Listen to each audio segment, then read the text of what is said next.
Audible Studios presents All These Worlds, Bobiverse Book 3.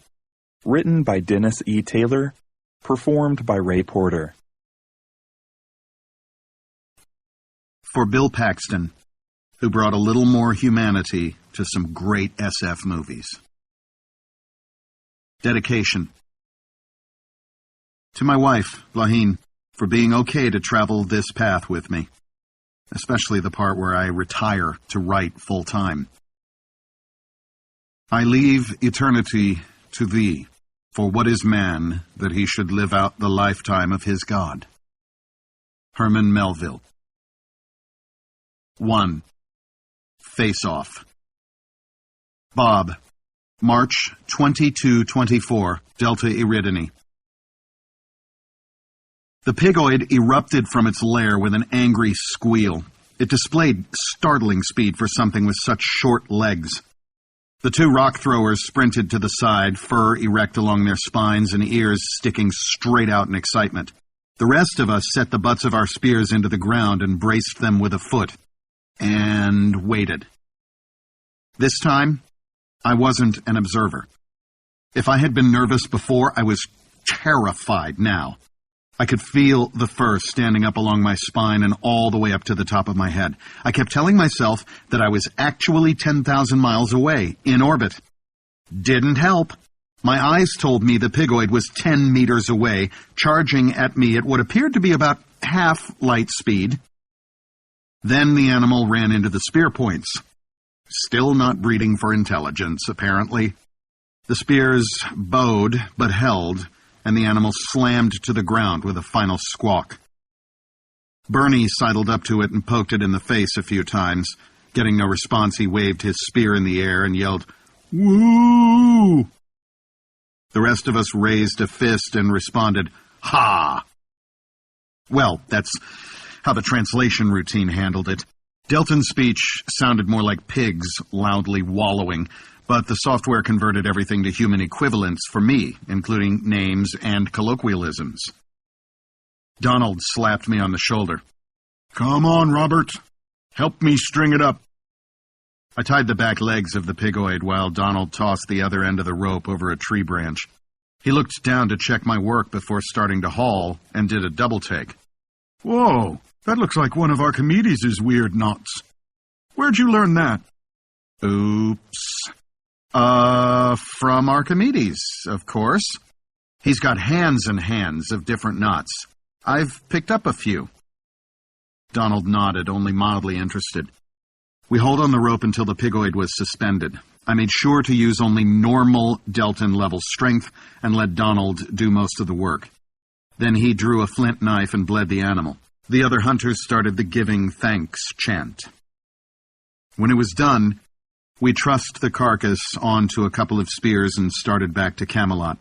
There would be a feast tonight, and I loved barbecued pigoid.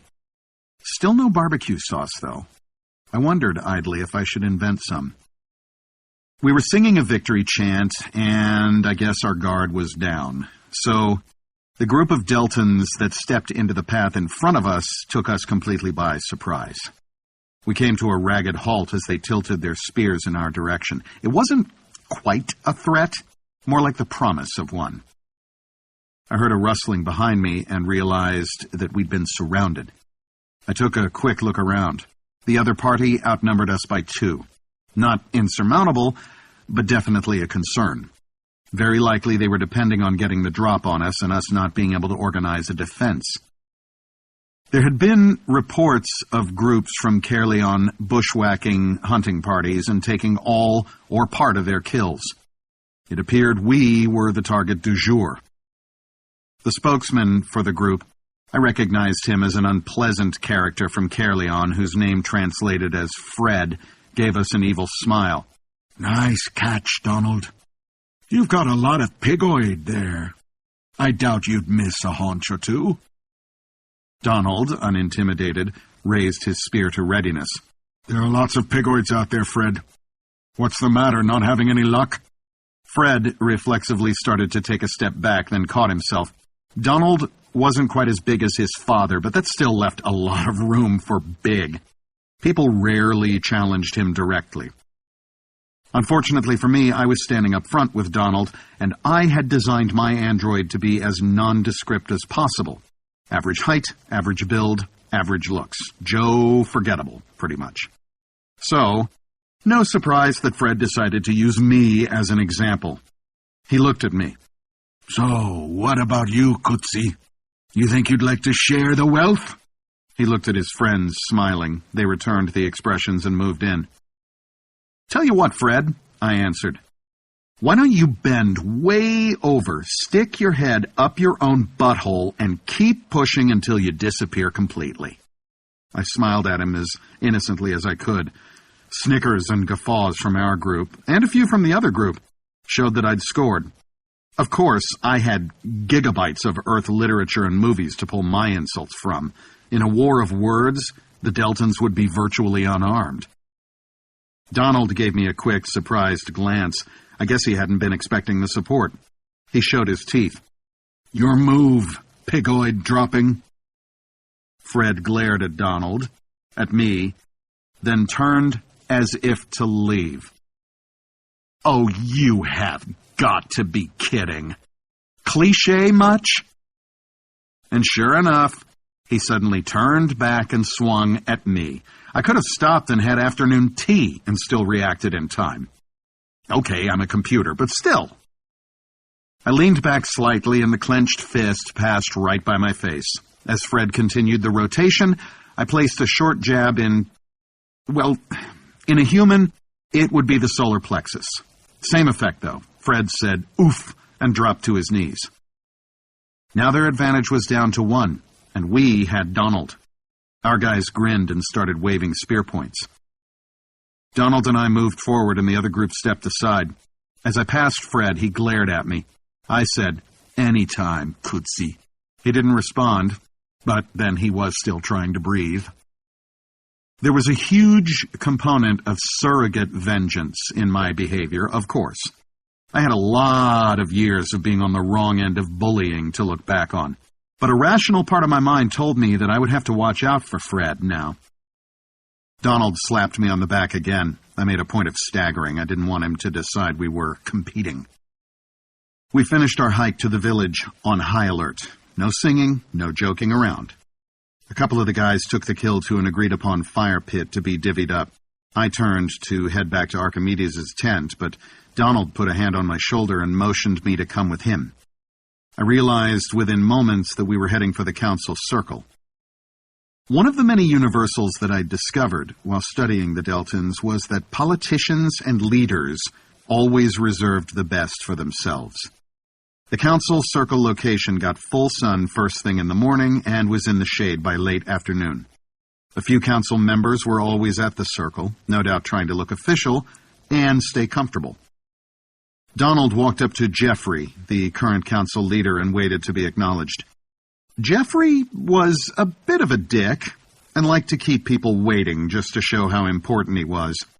Donald accidentally stood in Jeffrey's sun and began cleaning his spear while he waited, the dried pieces of blood and hide landing all around Jeffrey. I looked around and tried to keep a straight face. Finally, Jeffrey accepted the fact that he was being out-ignored. He looked up and gestured for us to sit. We made ourselves comfortable, and Donald explained about our encounter with the Caerleon gang. When we were done, Jeffrey made a face. That's now almost a hand of encounters in the last 3 hands of days. A couple of people were stabbed when they refused to give up their kill. I'm going to have to bring this up with the full council. Something has to be done. All by people from Caerleon? I asked. Yes, it looks that way. Leave it with me. I'll get the council started on it. Donald nodded to Jeffrey, and we got to our feet. As we walked away, I said to Donald, do you think it's the one gang, or different ones? Fred's been mentioned more than once. There might be others involved, but it's mostly him and his group. And all lately? What's changed? Donald stared into space for a moment. I don't think it's a case of something changing. It's more likely that Fred just saw a way to take advantage of something that's been brewing for a while. We're just not sure what's behind it. We walked in silence for a few moments, while I thought through an idea. I looked up to Donald. I have a plan. Can we get an extra dozen people or so? People who won't mind some close-up action? Donald grinned. Yeah, I think I can scrape that together. I grinned back. Time for some dirty tricks, Earth style. 2. We've lost. Howard, February 2217, Vulcan. Bridget opened the door, looking surprised. I hadn't phoned ahead, and she wasn't expecting me tonight. She started to say, Howard, what? Then my expression must have registered. Howard, what's wrong? She grabbed my arm and dragged me into the apartment. We lost. We lost, and now 1 billion sentients are going to die. I collapsed onto her couch and leaned forward with my face in my hands. The PAV? I nodded, unwilling to trust my voice. My God, Howard. Does Butterworth know? Are the Bobs all right? I sighed and tried for calm. We lost a lot of Bobs, but there are backups. It's not quite the same, of course. I turned to Bridget and tried to smile reassuringly. Riker let Dexter know, and Dexter will be passing the info along to Butterworth or whoever has taken over for him. Are we in danger? Not specifically, Bridget. The others only know about Earth and Epsilon Eridani. But there are almost 200 systems closer to GL-877 than us. All these worlds are ultimately in danger as long as the others exist. And the PAV?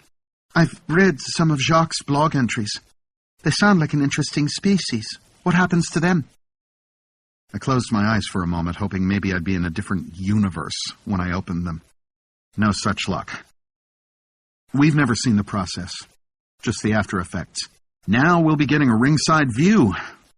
The others will kill off all life on the PAV homeworld using the death asteroids, then move in with ants and cargo carriers, and strip the planet and the inner system of all metals.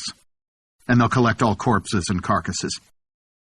I had to stop and take a few deep breaths. The android body didn't need air, of course, but it was designed to react to emotion, and I was working myself up into a fine conniption. Jacques had a plan to rescue 20,000 PAV, but the rest will be dead soon. And the others will have wiped out another intelligent species, another entire planetary ecology. I turned on the couch to face her. There will be a moot today to try to figure out what we can do. I just wanted a few minutes. Bridget put her arms around me and pulled my head down to her shoulder. Soundlessly, I tried to cry without tear ducts.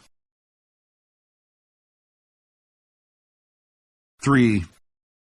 Trouble brewing. Marcus, November 2212, Poseidon. I rubbed the bridge of my nose with thumb and forefinger, shaking my head. Cal waited patiently at the other end of the call. I looked up to see Gina smirking at me. She smoothed her features out quickly, but come on, computer, remember? I gave her a quick smile in reply. Still not convinced, Marcus? Cal cocked his head at me in the video window. I sighed. I guess I've been convinced for a while now, Cal. I just didn't believe it, you know? Cal laughed. Thus ending the myth that computers are logical. Bite me, I was human once. I sat back in my chair and considered my response. Spike picked that moment to jump into my lap for the obligatory chin scritching. I gave her the proper adulation while I thought through my options. Cal and Gina wouldn't even notice the millisecond pause in our conversation. Cal was an assistant governor on Southern Mat 3, and Gina was a mid-level security officer. I'd become friends with both of them over the last couple of years. As we became more comfortable with each other, they'd each confided an increasing concern about the Council's ongoing power grabs. Okay, so we'll take it as a given that the Council is no longer even pretending that they'll be instituting elections anytime soon, or at least not putting much effort into it. It's not proof positive of a totalitarian government, but I'll grant you it's a pretty good indicator. Gina likes to shoot things at the first excuse, but Cal, you're a lot more conservative. The fact that you've bought into this is what really scares me. Gina opened her mouth to retort, but Cal beat her to it. Worst case, we're a long way from crossing any kind of line. If the council gets a sudden attack of sanity to the head, we'll have done nothing indictable, or even embarrassing. And yeah, Marcus, before we do anything that we can't take back, I'll want to take a good long look at the situation. I nodded, mollified. The Poseidon Administrative Council was happy to make use of my services, but I had no real official position or authority. The moment I became a liability, they could cut me loose. Not that I would be devastated by the snub. I wanted the colony to be self-sufficient, if for no other reason than so I could work on my projects in peace. "What do you need from me, Cal?" I asked. I've been steadily handing over functions to the administration for a decade now. If it came down to a showdown, I'm not sure I could even maintain control of the auto factories.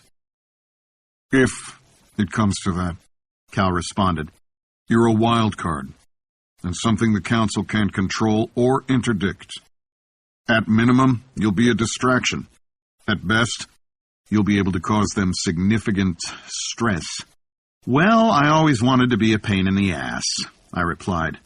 "Mission accomplished," Gina grinned at me. "But you're also a public figure and easy to track. We'll have to be careful about what you're seen doing." I scratched my chin and thought. "There are a couple of things I can do about that, Gina. Let me work on it. And the public activity can be used as a red herring." I grinned at her. "See, now you've got me doing it. Spies are us. Jeez." We talked for a few more minutes, then ended the call. I sat back and stared into space, pondering my options. Like most nerds, I didn't take naturally to intrigue and double-cross. But I could see some simple strategies that would make things a little more difficult for anyone trying to track me, not to mention an opportunity to make my pet project relevant. It might be time for a personal appearance. I leaned forward and placed a call to Howard. 4. Attitude. Howard, November 2217, Vulcan. I sat, slowly sipping my coffee, and watched the people go by. The mall was busy all the time, it seemed. But then Landing didn't have a whole lot of shopping malls. Okay, one. Original Bob had never had time for people watching and wouldn't have been caught dead sitting around doing nothing. Being immortal apparently put a different spin on things. Clothing shops, electronics shops, specialty shops selling things like bath products, it all made me feel both at home and nostalgic for home. The familiarity kept bumping up against the simple fact that I was 17 light years from Sol, in a solar system that was originally the home of Mr. Spock, and on a planet that was destroyed in the movie reboot, but who's counting? Still, there was something about sitting at a table drinking coffee that made it all seem, well, mundane. Bridget would be along soon. I'd elected to wait for her here rather than tag along to the office and be underfoot. Meanwhile, I was enjoying the sensation of being just some random Joe. "On my way now." I smiled as I read the text in my heads-up. We'd made a point of not planning anything specific today. Lunch, walking around, no big deal. Bridget showed up just as I finished the coffee. I stood, and we exchanged a quick kiss. She gave my hand a squeeze, then sat down. "I'm starved. Want to try the food court for lunch?" "Food court?" My eyebrows rose.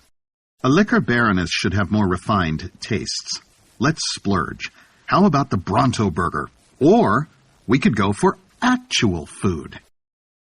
Bridget gave me the evil eye. "I happen to like Bronto Burgers, I'll have you know." "Bronto's it is," I declared. I stood, offered her my arm. Smiling, she stood and took it, doing a small curtsy. As we aimed ourselves in the general direction of the desired eatery, I heard a comment from a few tables away. "Make sure you hold hands with Mommy." The comment was offered sotto voce and may not have been intended for us to overhear, but the speaker, a zit-faced teenager, had miscalculated. I dug in my heels and turned to glare at him, and Bridget put her other hand on my arm. "Howard, really? Consider the source." I looked at the twerp who was grinning back at me. About 140 pounds, soaking wet. against an android with several times the reaction speed and strength of a human being. Not really a fair fight. I made a point of looking him up and down, then I laughed and turned away. I hoped he got the message. Bridget, meanwhile, was dragging me by the hand. "Food. This way." "Right you are. Let us go forth and dine on the flesh of the alien Bronto-like thing." We exchanged smiles and continued on our way, but the encounter bugged me. Bridget was now in her late 50s, biologically. The time spent in stasis during the voyage didn't count. I, on the other hand, was built to look like original Bob at 31. His age when he died in a Las Vegas intersection. The mommy comment was, unfortunately, mathematically plausible. But there was no way I would let Bridget be subjected to that kind of crap a second time. Age hadn't dulled Bridget's appetite at all. She dove into her burger and fries as enthusiastically as any teenager. I ate at a more refined pace, enjoying the flavor but not needing the sustenance. Technically, it was a waste of food, but I did this so seldom it hardly seemed worth worrying about. "How are the kids?" I asked her, as much to slow down the carnage as out of a desire to know. Bridget swallowed, wiped her mouth with a napkin, and glared at me. "You're not fooling me, bucko. You always wait until I have a mouthful." I grinned, unrepentant, and she continued. "Rosie is... Well, you've met Rosie. You know what she's like. She's entitled to her opinion, and you're entitled to her opinion as well." Bridget took another bite of Bronto, frowning as she considered her next words. "I think it's fair to say she doesn't like our relationship. It's not that she dislikes you personally, Howard. No more than she dislikes most people, I mean, but I think she'd prefer me to stay within my species. I've tried to talk to her about it, but, you know." I grinned at her. "There's Rosie's opinion, and then there's... Well, no, actually, there's just Rosie's opinion." "Yes, like that," Bridget chuckled. "Well, I wanted my children to be self-reliant. Mission accomplished, I guess." "I've talked to Howie a couple of times lately," I replied, nibbling at my fries. "He's a little more distant than he used to be. But I was ascribing that to him growing up and losing the hero worship." "There's probably some of that, Howard. But there's a lot more of Rosie. She won't give it a rest." I shrugged. "Look, Bridget, I've made it clear any number of times that you come first. If I create problems for your personal life, or your professional life, or your family life, I'm gone." Bridget put down the pitiful remains of her burger and leaned forward. She looked me straight in the eyes, my cue to shut up and pay attention. "Howard, my relationships are my business. No one else gets a vote. I loved Stefan, and I've mourned him fully and properly. Now, I enjoy your company, and will continue to do so, despite a bitch of a daughter and some zit-faced mouthy mall rat. Do you have something you'd like to add?" "No, dear." I grinned at her, and she rolled her eyes. "Fine." She cleaned up with the napkin and tossed it onto the mangled remains of her meal. "Then let's go. I promise to get you some better clothes to drape on that android frame of yours." Threatened. What? Threatened to get me better clothes. Bridget laughed and grabbed my hand to drag me off. Clothes shopping. Even death, apparently, wasn't an escape.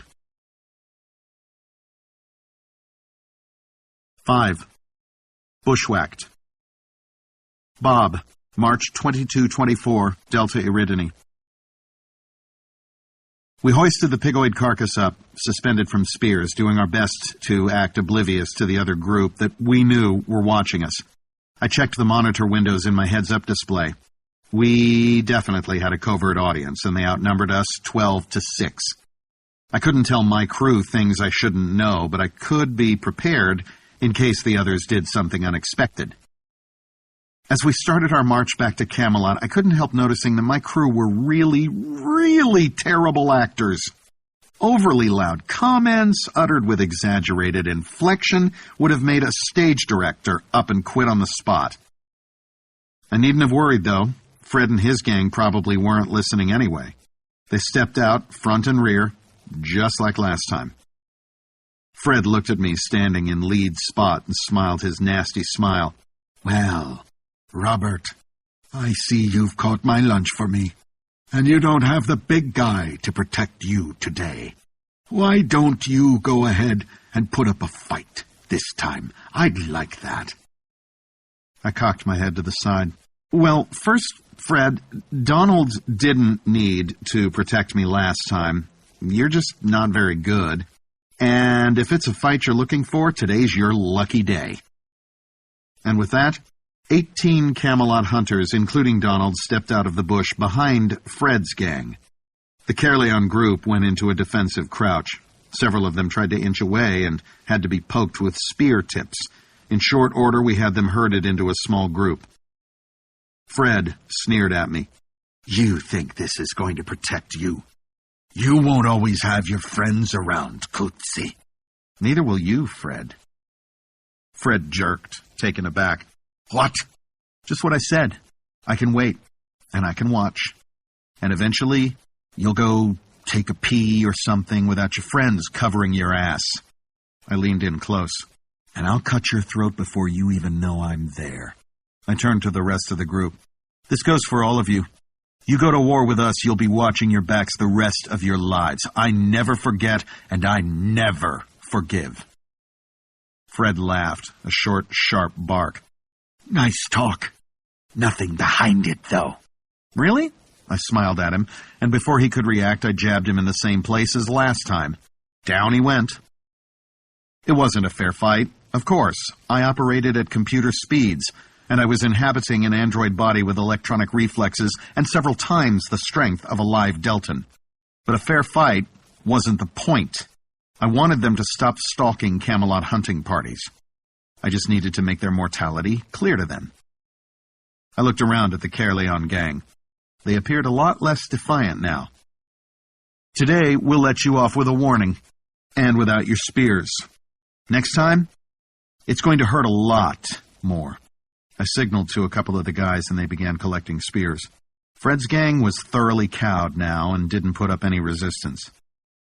We sent them off, then turned to head back to Camelot. Donald walked beside me. Damn, Robert. That was impressive. But I don't think Fred is that easily dissuaded. You're right, Donald. But most of his followers will be. People like Fred need followers. I'm hoping this will pull his teeth. Donald nodded, then started up a marching chant, and everyone else joined in. I wished I was as confident as I sounded. 6. Launch. Bill, January 22-23, Epsilon Eridani. Garfield shook his head in awe. It's like those cartoon muscle cars when we were a kid, the ones that were all engine. The images in the video windows were indeed impressive. Epsilon Eridani 1, now in a completely new orbit around its sun, was surrounded by 800 mover plates. Trailing it by 1,000,000 kilometers or so was one of the larger X-moons of Epsilon Eridani 3, with a similar array of plates. It had taken years to not only build all the equipment, but also to figure out how to control the assemblies. 40 supervisor AMIs were dedicated to maintaining and balancing the fields for each planet, in addition to the AMI in each plate. And overseeing each planet would be my latest clones. They'd named themselves Daedalus and Icarus, which I privately thought was a little pretentious. But hey, it's a free galaxy. Garfield looked at me, his face flushed with excitement. Short-range test complete. There's a lot of room for error, but at minimum this setup is good for hundreds of Gs. I smiled and leaned back in my chair. I guess we're about ready then. A quick ping to Day and Ick, and they popped into my VR. Okay, guys, everything checks out. You're clear that this is a Hail Mary, right? The two nodded. Daedalus replied, Sure, but it's worth trying. Worst case, we fail, and the Bobs are no worse off. It's a good opportunity to get some quiet time for some astrophysics work, too, Icarus added with a smile. I chuckled in reply. Icky had turned out very similar to me in temperament. Content to leave the exploration and fighting to others, he just wanted to work on his research. I found myself a little ambivalent about Icarus and Daedalus. Cloning ourselves was always purposeful, of course, but I'd cloned these two for what could turn out to be a suicide mission. It felt unclean, somehow. They knew exactly what I'd been thinking when I'd made the decision to go ahead. The pair gazed back at me with alert interest, no trace of blame or rancor on their faces. I decided I'd accept their judgment. I hesitated, looking around the room. This was one of those moments that changed your life forever. Everything was ready to go. Time to fish or cut bait. Okay, guys, the docking bays are ready for your ships. Connect up, hit the road, and Godspeed. 7. Date. Howard, November 2217, Omicron Squared, Eridani. We walked out of the movie theater, arm in arm. Bridget looked as gorgeous as always. She turned and whispered in my ear, and as usual, my brain turned to mush. You look very dignified, Howard. But you really didn't have to do that. I shrugged. Modifying the android's appearance was a trivial operation. Avoiding a situation that might make Bridget uncomfortable was top priority. My apparent age now matched hers perfectly. Changing the subject, I said, "That wasn't bad. There might be a future in this movie theater fad." Yes, civilization has finally reached Vulcan. Next up, discos. No. Please, no. There wasn't exactly a booming movie industry, of course. Vulcan was very much a frontier planet, and the economy was still bootstrapping through the basic requirements. We'd be another couple of decades before leisure activities became a major market segment. But Hollywood, and its various satellite locations and spiritual brethren, had produced thousands of movies of varying quality and popularity.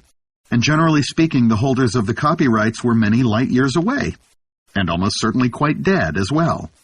Someone in Landing eventually had the bright idea to open a local theater and play themed double bills. It was brilliant as far as I was concerned, and the general population, who had spent most of their previous lives in isolated, claustrophobic enclaves, were taking to the new medium with enthusiasm. Today's fare? A couple of zombie movies had been sold out. The audience was loud, opinionated, and mostly sneeringly amused, but no one left early. I leaned close. I feel a hankering for brains or sushi. Bridget laughed and opened her mouth to respond, but at that moment her phone buzzed. 2 seconds later, I received an email from the coroner's office. I read the email in my heads-up display and stopped dead in my tracks. Bridget looked up from her phone, tears in her eyes. "Oh, Howard, no." "He left this note for you," Dr. Onagi said. He pushed an envelope across the desk to me. Numbly, feeling like someone else was in control, I picked up the note and opened it. I held it so that Bridget could see.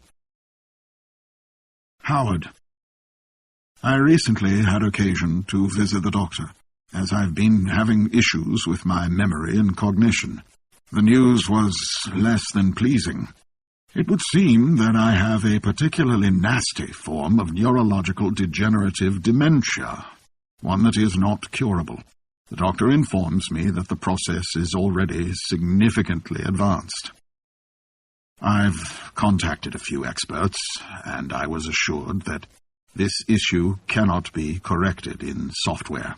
Under the circumstances, I don't see becoming a cognitively impaired replicant as an attractive option. My one remaining freedom is the ability to choose the manner of my passing. Howard, you've been a good friend over the years. Please don't think less of me for my decision. Sincerely, George Butterworth, Colonel USE, retired. Bridget cried silently, tears running down her cheeks. I stared at Dr. Onagi, numb. How? A neurotoxin. Painless and quick. Could he still be scanned? Dr. Onagi shook his head. Even if it was medically possible, he had revoked consent. I nodded and stood up. Thank you, Dr. Onagi. Bridget dried her eyes, stood, and followed me out of the office. We still hadn't built the capability to cry into Manny the android. Too bad. I would have liked the release. Again, it might be time to bump up the priority on adding the capability. Although, it would be better if I just had fewer reasons to need it. We sat on Bridget's couch, arms wrapped around each other. Bridget had cried herself out. I would catch up as soon as she went to bed and I could return to VR. People keep leaving, I finally said into the silence. Bridget looked up at me and I met her eyes. I know it's normal. Your parents die, grandparents, people who've been around all your life. Eventually, you die, and that's that. But when you're immortal, you're always on the receiving end. It's just one hit after another. But you meet new people, Bridget said, and eventually they leave. After a while, I think you'd get gun-shy. I smiled at Bridget, a wan smile at best. I'm less standoffish than most Bobs, as a rule, but in this case, I think the others have the right of it. This gulf exists between immortals and what the Bobs are starting to refer to as ephemerals, for a reason. Bridget searched my face. Do you think of me as an ephemeral? I think you're the most important thing in the universe, and that's the problem. Eventually, you'll die, and I'll be alone again. I sighed and stood. I'm sorry, Bridget. I'm being a real Dickie Downer tonight. I think I should leave and let you get some sleep. Bridget grabbed my arm. Please don't. Just stay with me here. I don't want to be alone. Without a word, I sat back down and put my arms around her again. She put her head on my shoulder and sighed. We sat there quietly, not moving or talking. At some point, I realized that she'd fallen asleep, and that was fine, too. 8. Revolutionaries. Marcus, June 2214, Poseidon. For the third time, I raised my hand to knock and dropped it. I remembered Howard had mentioned a problem with stage fright the first time he'd gone out in public using an android. I wasn't sure if I hadn't believed him or just hadn't taken him seriously. Either way, someone owed someone an apology. And this would be my first public appearance with the new android form. After years of operating through video windows and telephone calls, I was finally going to meet my best friends on this world, face to face. If I could just manage to knock on the door. With a growl, I consciously set aside all my insecurities and rapped 3 times. The door opened immediately. I knew they'd been expecting me, but I had a sudden image of Cal waiting on the other side of the door with his hand on the knob, waiting for me to act. So, the great computer in the sky deigns to visit us poor mortals. He grinned down at me. My android was the same height as original Bob, 6'1", but Cal towered over me, as he did over almost everyone. Oh, bite me, Cal. Who's here already? Cal stepped aside and motioned me in. Dinu and Gina. Vinny will be a bit late. He got caught up in some council thing. I walked into the living room of Cal's small apartment. It was a constant source of frustration that on a planet with so much space, people were crowded into such concentrations. Granted, most of the planet was water, but there were enough mats and now enough floating cities so that people could spread out. The Council's insistence that everyone stay together had lately become a planet-wide source of contention. I wondered how much of that was natural and how much was helped along by the rabble-rousers in this room. I sat down to find Gina and Dinu staring at me. Dinu said, "Damn, that's impressive, Marcus. If I didn't know better, I wouldn't have given you a second glance. Completely believable." I shrugged. Several other Bobs have been working on the design for a couple of years now. I'm late to the party. Got my own priorities, you know. Gina and Dinu nodded, and Cal snorted. At that moment, there was a knock on the door, and Vinny walked in without waiting, wearing a furious expression. Clearly, the council thing had not gone well. "Idiots! Morons!" Vinny exclaimed. He grabbed a beer from the fridge, then threw himself down on the couch. Come on in, Vinny. Grab yourself a brew, Cal said to him with a grin. Vinny lifted the beer in salute. Sorry. You know how it is with the council. So... Vinny popped the tab on the can while giving Cal the Spock eyebrow. So, they have absolutely refused to consider any changes to their policies. They dismiss issues of public morale as fear-mongering. All I could get from them was a rote reiteration of their all-for-one standard speech. Vinny paused and drained half the can. Absent some kind of direct threat, they aren't budging. This is the future, folks. Gina turned and looked at me. So, big guy, I guess this is it. You said to exhaust all other avenues first. I think we've done that. It's time for a change of leadership. And since the council keeps putting off elections as low priority and a distraction, I'd say that's out the window as well. I rubbed my forehead with one hand, then found myself gazing distractedly at my hand. The action felt significantly different than in VR, although I couldn't put my finger on exactly how. I shelved that thought for later when I had some free time. I looked at Gina, who was still waiting for an answer. I'll grant that you've gone through all your alternatives, but I don't think I have yet. Guys, I really do not want to become a revolutionary. People die in revolutions, even in the so-called peaceful ones. I looked around at the others, meeting their eyes one by one. I have the flying cities almost ready for the big reveal. I think that might shake things up enough without the need for shooting people and blowing things up. Will you present that as a threat or keep it for a surprise?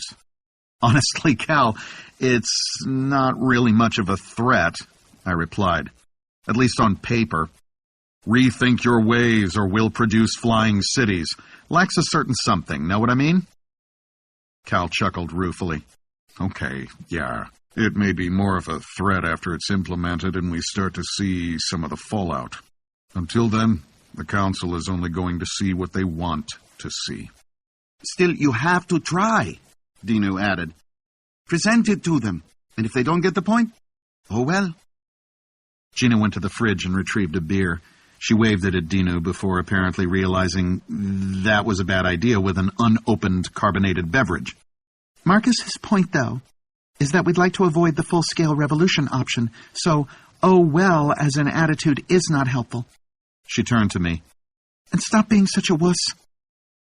Dino and I both grinned at her. Good old quiet, unopinionated Gina. Okay. Cal looked around the room. So, Marcus will go talk to the council and try to convince them that their totalitarian policy is not supportable. If they listen to reason, great. If not, we proceed on the cities thing anyway without official approval. We each nodded, silently.